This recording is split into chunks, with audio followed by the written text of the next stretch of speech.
Head lice can be a distressing situation for any family having to deal with the infection, but in fact, it's fairly easy to treat with over-the-counter medications that are available in stores and pharmacies.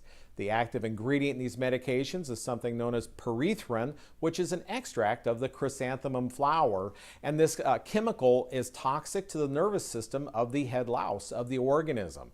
There is a synthetic form also available over the counter called permethrin, a 1% solution that's equally effective.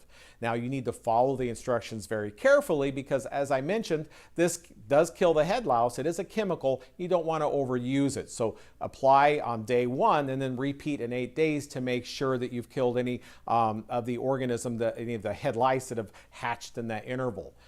How do you know if you have head lice? You've gotten that note from school, or perhaps a family member or friend has told you that somebody at a slumber party had head lice. Well, transmission occurs by direct contact or transmission from an infected comb. So somebody shares a comb or brush or a hat, for instance, and that transmission can occur, or by direct hair-to-hair contact. The organism does not jump from person to person. It's by that direct contact, so that reassures you.